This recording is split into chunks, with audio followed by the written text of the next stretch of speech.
Welcome to the last week of the term. Toby Johnson, I'm Mrs. Kincaid, and it's First Things First period on Monday, December 14th, 2015. That means it's time for First Things First on TJTV. I'm Mrs. Zhu. Let's kick off Teacher Guest Star Week. The Star Wars Trivia Competition is ending tomorrow. The Star Wars Movie Trivia Quiz is for your chance to win free movie tickets and posters.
The deadline to purchase a ticket for Night at the Kings is Friday.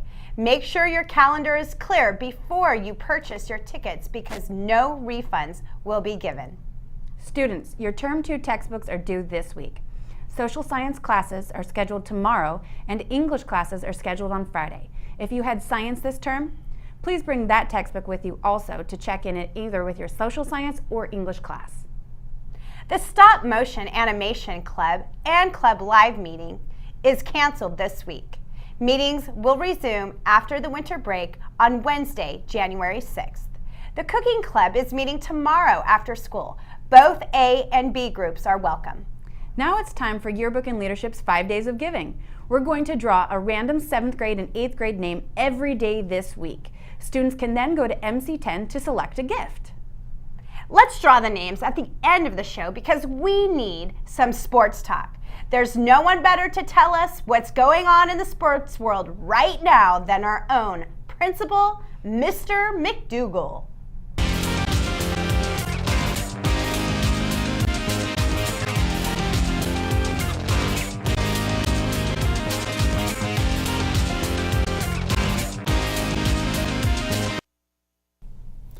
The Golden State Warriors' 24-game winning streak came to an end over the weekend in the most unlikely of places, Milwaukee.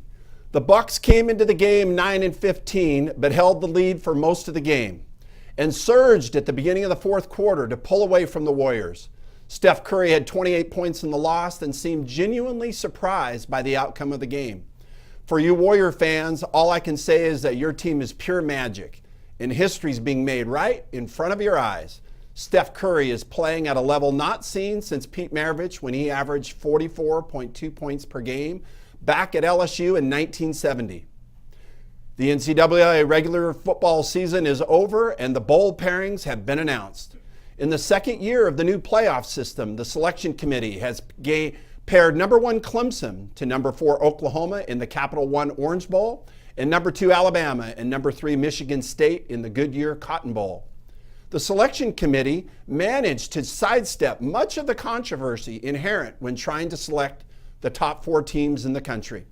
But the playoff system is far from perfect, and the obvious oh my word, here we go. The obvious bias granted the SEC conference continues to be the real problem in the playoff system. For weeks now, Alabama, who's a one-loss team, has been granted preferred status to enter the playoffs. But the committee had no problem dropping Iowa out of consideration, even though they were undefeated until the Big Ten championship game.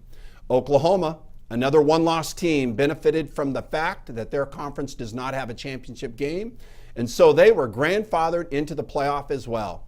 The selection process is far from perfect, but in the end, there are going to be some great matchups to watch over the holidays. In addition to the two semifinal matchups and the championship game, there will be two great bowl games that help us keep things straight. The Rose Bowl, which pits Stanford against Iowa, is a very intriguing matchup, and the Fiesta Bowl has Notre Dame going against Ohio State.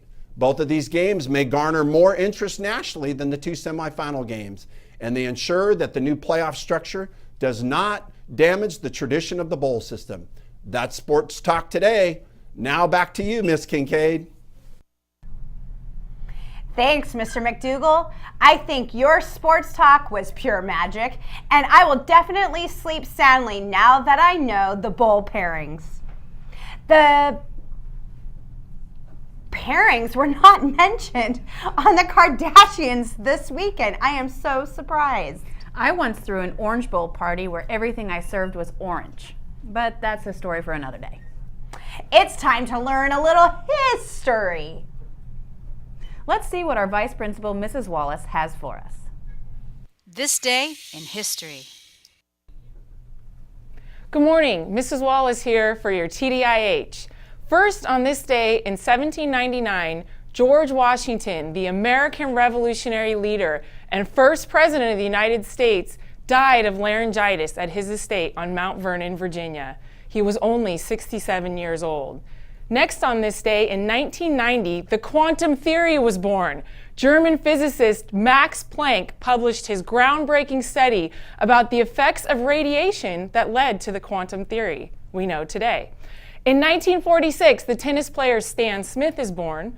Also on this day in 1967, a record snow continues to fall in New Mexico in a blizzard that eventually kills 51 people. In December of that year, snow fell almost constantly in the northern part of New Mexico for 2 weeks, piling up to 5 feet in some areas. Next, a particularly hard-hit King Kong makes its royal debut in 2005. Finally, on this day in 1777, the Continental Congress names Irish-born Thomas Conway to the post of Inspector General of the United States.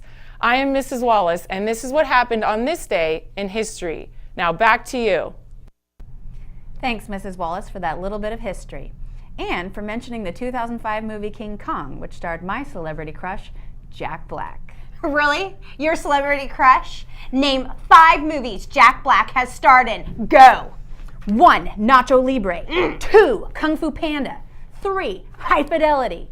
4. School of Rock. 5. The Holiday. Impressive and less than a minute. All students interested in auditioning for advanced theater or children's advanced theater at Franklin High School, auditions will be held tomorrow, December 15th, in Mrs. Sandoval's classroom, HE5. See Ms. Spinelli for your application and details. Speaking of the great Miss Spinelli, she is here. Let's welcome Miss Spinelli to the studio. Good morning, Jaguars. If you missed last week's performances of Elf the Musical Junior, you have one last chance. This Friday, we'll be performing a special encore for TJMS students. You will get to miss first and second period to come watch Elf one last time. Tickets are on sale in the student store for $3, but don't wait because seats are limited and we will sell out fast. The show starts at 8:30 on Friday morning in the MP room, and you'll need your ticket to be admitted. Back to you, Mrs. Kincaid and Mrs. Zhu. Thanks, Miss Spinelli. Guess what, Renaissance students? Your names were placed in a random drawing, and 75 7th graders as well as 75 8th graders were selected to receive free tickets to Elf Junior. Winners were loop mailed last night, and you can also check the student store windows for the list of winners. Winners have until the end of lunch on Tuesday to confirm their attendance by checking in at the student store annex. Speaking of winners, it's time to draw our 5 days of giveaways winners. 7th grader, Adele Burdani, and 8th grader, Justin Peoples. Come on over to MC10, my room, after the show. Make your friends feel like a winner after the winter break by buying them a New Year gram for $1 at the student store annex. Looks like that's it for today's show. We hope you've enjoyed this episode of First Things First on TJTV. I'm Mrs. Kincaid, and I've had a blast on TJTV. And I'm Mrs. Zhu. We have 4 days until winter break.